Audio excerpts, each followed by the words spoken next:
Hey ladies and gentlemen, welcome back to the channel. As always, it is Nick here, back to your daily crypto news and analysis. And today we are going to be talking about Ripple and XRP, as was the vast majority of crypto and finance. And with that being said, I hope that you are all having a beautiful day or a beautiful night wherever you guys are out there in the world.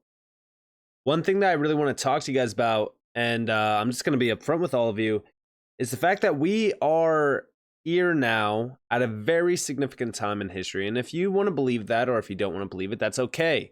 I'm not here to persuade you to believe anything. In fact, I've always said it in the past, and I will say it in this video as well, I could care less if you are holding XRP or not. There is a lot of individuals out there that don't have any patience, and they will miss every single opportunity in life. That's just me being honest. There is a lot of people that don't want to put in the time, and they will miss out on the rewards.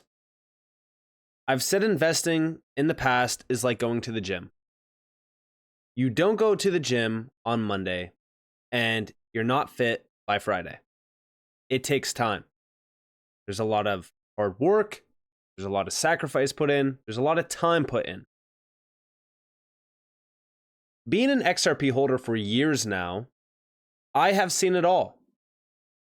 I have witnessed a lot of speculation around the XRP community that has morphed into either one, nothing, or it has morphed into now we are starting to see the IMF, the ECB, the BIS, all of these big organizations, these big central banks, they're now telling us everything. They're now talking to us about everything.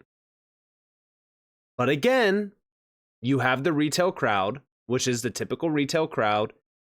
They're going, yeah, but no price action, no price action, no price action. It's almost like every revolution in history, right? You could tell somebody, hey, this is going to happen. You could either be a part of it or you don't, you don't need to be. Guess what? 9 times out of 10, they could easily see it, but they're too blinded by the short term to not reap the rewards. I put out a video recently where I was talking about the $30 to $50 trillion prediction by the CEO of ARKX for the XRP Ledger. This is tokenization, right? I put out a post on X and I said, so the AMM, the automated market maker, at this point looks like it will be green-lighted for implementation on the XRP Ledger. At the same exact time that Ripple is hiring for institutional DeFi initiatives to be built on the XRP Ledger, this is happening all while we have Graham Rodford, CEO of ARKX, saying that $30 to $50 trillion could be trading on the XRP Ledger by Q4 of 2025. Now go back to the fall time when David Schwartz said that within the next 12 to 18 months, tokenization on the XRP Ledger will grow tremendously. I can't help but to imagine all of the pieces are coming together now, and the final picture will be worth the wait. For those only focused on the price of XRP, just remember no one is forcing you to hold XRP and or only XRP. You can diversify, you could sell and never look back, but I know what is coming and I can patiently wait for it. And see, this is the best part about me not being biased or anything like that in this space. I honestly don't care if you hold XRP. I've said it in the past, I'm not trying to sell you guys on XRP. I'm not paid or incentivized by Ripple or anything like that to talk about XRP. At the end of the day, I see extreme value in legitimate players in the space that are building, that are pushing the envelope on why you need to be taking this technology seriously. Every organization out there that actually matters to mention are telling you this. They're talking to you about this technology and why it's so damn crucial to focus on. Yet, like I said, the retail crowd, being the retail crowd, is completely distracted. They're not aware. They're losing sight of what matters. And they could do that. I mean, how many people do you think were shaken out of their Amazon bags and their Apple bags and their Microsoft bags during the dot-com bubble crash? Only for them to witness max pain when they bounce back. And it took time. But those that were patient, those that were accumulating during the sideways price action, they got extremely wealthy. Back in December, we saw this. Ripple CTO predicts 2024 surge in real-world asset tokenization on the XRP Ledger. Combined with everything that I just read, right? With this, it seems as though this is morphing into reality. You have AI and blockchain convergence, which we've been talking about, right? $15.7 trillion opportunity for businesses that want to actually adopt AI and blockchain initiatives. Remember, when we really talk about what's happening with AI, we're at a pivotal moment in terms of technology around it. But they can adopt AI fully and scale it without blockchain. Outside of this, real-world asset tokenization. David Schwartz thinks that the tokenization of real-world assets, particularly in real estate and commodities, is going to drive the blockchain economy significantly. Schwartz foresees tokenized real-world assets on the XRP Ledger enhancing collateralized loans, improving interoperability, and attracting institutional adoption. Furthermore, he anticipates this shift to reshape the financial sector, with the XRP Ledger position as a leading blockchain for these use cases. There's a lot more here as well, obviously, but at the end of the day, the big thing that I'm really looking at is tokenization. I've talked about it on the channel for a very long time, even with Hedera. I said, one of the most incredible use cases that I've been focused on for well over a few years now has been tokenization because of the efficiencies to it. I mean, it doesn't take a rocket scientist to actually see how disruptive tokenization is, especially for a lot of these illiquid asset classes like real estate. Real estate is one that is at the forefront of the tokenization revolution. And it's crazy because back in July of 2023, we saw Ripple Labs to revolutionize real estate industry through tokenization. And what's crazy about this is with the digital Hong Kong dollar, the EHKD.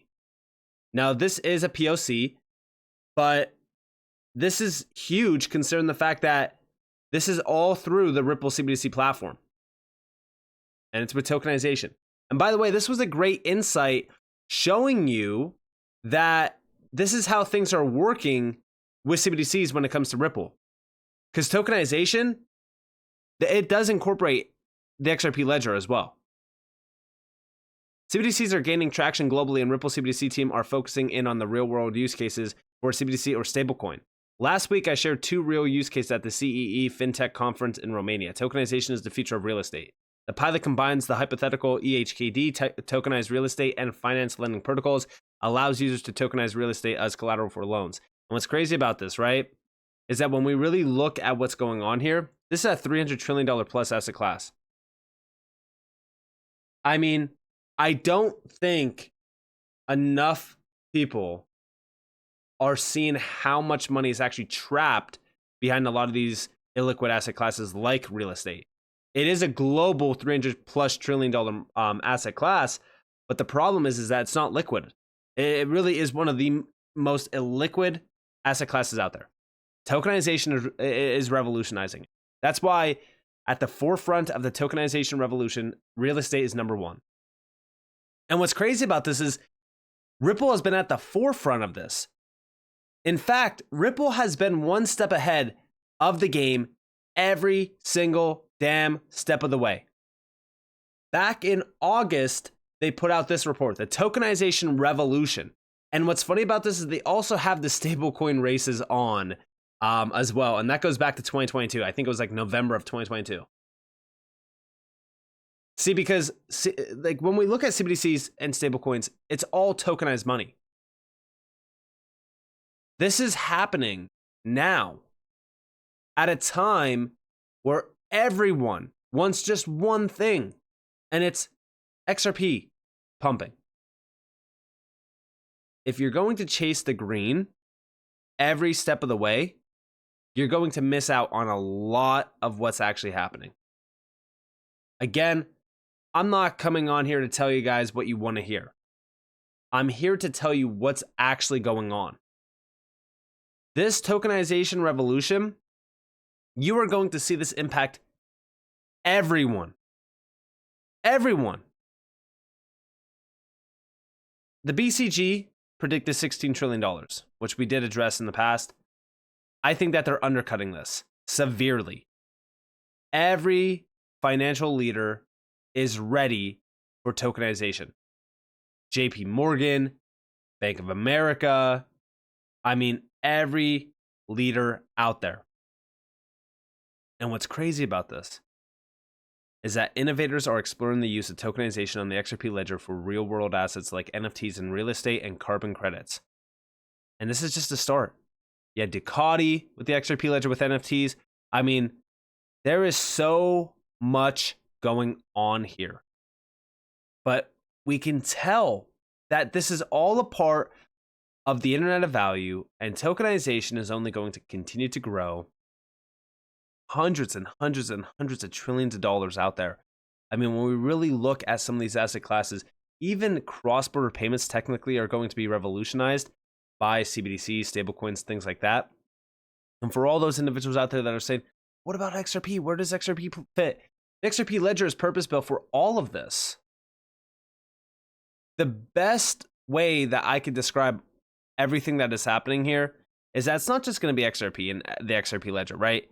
But it's going to be the legitimate players. I've talked about it. Hedera's at the forefront of this. Ripple's at the forefront of this. Those players in the space that have been building for a very long time, that have been around, that are more boring than the, oh, hey, let me just jump into this meme coin. Maybe it'll go, 10x by the weekend.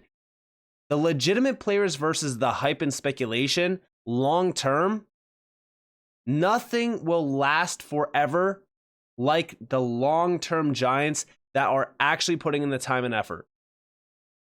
Ripple has been around for well over a decade. Hedera has been absolutely killing it for the last roughly, I want to say 6 years now.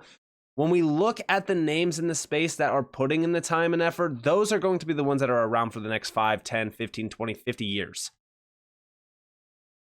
Over here we have, according to the report published by Ripple after its meeting, many are predicting that 2024 will be a breakout year for DeFi, thanks to the continued tokenization of real-world assets and the mainstream adoption of blockchain and crypto. Again, when we look at the DeFi space, institutions are jumping in it heavy. That's also why I focus on what Ripple is doing with DeFi initiatives on the XRP Ledger, because that's going to directly benefit XRP as a token, but it's also going to directly impact the entire ecosystem as well. The AMM only benefits that even more. I don't think enough people are looking at the AMM in the way that they should. It's one of the largest things that are coming to the XRP Ledger, and at least since its inception, I would argue, because it's going to be a huge opportunity for all ecosystem players and XRP. And last but not least, we have over here from 801_XRP. This is the Chief Growth Officer at Medico. So this is a big one, but this is also talking about programmable securities tokenization, post-trade platform solutions, digital and data HSBC, the institutional value chain of tokenized securities with one of the killer apps or successes has been stablecoins. We're seeing the market cap there grow tremendously as these things get adopted. What will eventually take off? CBDCs. The C doesn't stand for central, but for commercial. Bam. Also check out the Federal Reserve, Leo Brennard's remarks from 2022's Preparing for the Financial System of the Future as similar language. Check this out. This is from, like I said, Medico, and this is the institutional value chain of tokenized securities. I think one of the killer apps or the killer successes in the crypto space has been stablecoins. Basically, we've seen the market cap there grow tremendously, and I think some of depends on which report you look at, but settlements last year were anywhere from 6 to 11 trillion, basically, right? So these are actively used. We can discuss the purpose, and maybe for speculation in the West, and maybe for a wallet in your phone in emerging markets, but it has been a very successful case. But when we look at banks and how we often don't hear so much about the way that's been shaped by fintechs, which is the asset-backed coins. It's more around tokenized deposits. Now, how do you see, from a bank, from your perspective, how do you expect this as the banks enter the space? How will they look at stablecoins, or are CBDCs imminent? How do you view this landscape evolving? I think for this infrastructure to take off, right? So one of the things that we would need is, one is, yes, I can basically put on the pure asset servicing layer, and then, as long as the infrastructure, has resiliency, recovery, and, we're able to sort of prove to regulators that I can convert all the assets that any bank or an institution works with into programmable assets. It's a pure play platform shift. So you're not asked on whether you're running on Microsoft Cloud or Amazon or, lots of things, then this can become it. But for it to take off and also sort of do that paradigm shift, right? So not a platform shift. you want to get into paradigm shift, you need a cash construct that is native to this infrastructure. And as you know, right? So I do think regulations are coming through, right? So now we have had 2 regulators coming through and basically saying, how does the regulatory framework work for stablecoin issuers, right? So that's an important piece of the foundational layer I think we need for that, right? So and then that's coming through, and I think in Singapore during November, I think there were 2 or 3 stablecoins that came through using that regulatory framework, and as these things get adopted, I think that the CBDC, I mean, like, yes, a lot of us are interested in central bank digital currencies, but I think what will eventually take off after the regulatory frameworks that we are seeing stabilize and then allowed to launch is probably the C doesn't stand for central, but C stands for commercial. So commercial bank digital money, I think, will come through, and regulators are always having a view into the balance sheet of the banks, assets and liabilities. The regulated banks are always available. If they end up issuing these things, they basically are away. I mean, they're visible to the regulators, and of course, that every regulatory framework is also saying how will a new entity that is issuing these cash constructs will be regulated. So it's not a very enclosed play; it's an open play. Anyone can come in and issue. I do think that there will be incumbents who will reimagine. So that's again, right? So the reimagine phase would come through. Right. Some of the cash services that are often offered, and then that's primarily how this infrastructure will take off, right? So the traditional incumbents would probably look at largely transition and transformation, and maybe the new incumbents will start to, because they don't have legacy, they don't need to transition. They will probably focus on the transformation and reimagination phases a bit more. But ultimately, as these things stabilize, right, so they'll come back to the core banking question, right? So it'll be like, okay, how do I use my balance sheet after the tech becomes commodity, right? So the efficient usage of the balance sheet is then a bank's, And this is exactly why we focus on the DeFi initiatives. DeFi around institutions, like, this is the next era of adoption. When we really look at where mass adoption is going to come from, everyone is looking at it as, oh, it's just going to be a gradual increase of users. It's going to be this, it's going to be that. But the problem is that there needs to be something there to bring the users in. If you go back to the dot-com boom, right? It didn't really happen until social media platforms, right? There wasn't a ton of users up until we saw MySpace and Facebook and this and that, because again, you need something there. When we talk about the next era of DeFi, it's institutions. That's going to bring all of the next wave, if you will. But beyond that, right? Institutions, enterprises, that's where all of the money's going to come from. Everyone's looking at the next big thing being, oh, it's going to be this, it's going to be that. It's going to be institutional and enterprise grade adoption. And it doesn't happen overnight. And here we actually have preparing for the financial system of the future. This is from the board governors of the Federal Reserve System. This is February 18th, 2022. This goes back, 2 years ago now. But we have stablecoins. Look at this entire breakdown here, right? So it is important to undertake research regarding the tools and the design features that could be introduced to limit such risk, such as offering a non-interest-bearing CBDC and limiting the amount of CBDC an end user could hold or transfer. As I noted at the start, the digital asset and payment ecosystem is evolving at a rapid pace.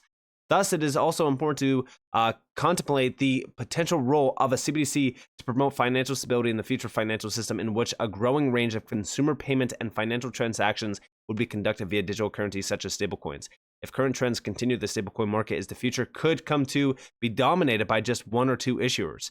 Again, as we really look at what's going on here, they are all preparing for everything that is happening around this space. Stablecoin adoption, $7.5 trillion worth of stablecoin transactions back in 2022. I mean, guys, they understand how big stablecoins are. In such a future, though, the coexistence of CBDCs alongside stablecoins and commercial bank money could prove complementary by providing a safe central bank liability in the digital financial ecosystem, much like cash currently coexists with commercial bank money. That's also why I said CBDCs are going to happen, but outside of CBDCs, you also have stablecoin initiatives because central bank monies make up 10% of the global money supply. You need stablecoin initiatives. You need things like that. So this is where we start to see, a big need for settlement assets, but you also have a settlement marketplace. Ripple and Medico, though, when we really look at these two, they're becoming a dominant force to be reckoned with in this tokenization effort around institutional grade DeFi applications. And this is also why I think that when we look at the XRP Ledger, it will be a breeding ground for those institutions that are trying to build out these initiatives and trying to build out new solutions and also even launch new applications for their clientele. I honestly think that too many people are focused on things that don't really matter in this space. I think that as we look at some of these breakdowns and what they've been planning for a while, and when I say they, I mean these individuals, like, for an example, Leo Brainerd, from, of course, the Board of Governors of the Federal Reserve System. Like, these are the reports that you want to look out for. These are the ones that are telling you about what's happening around the future financial system.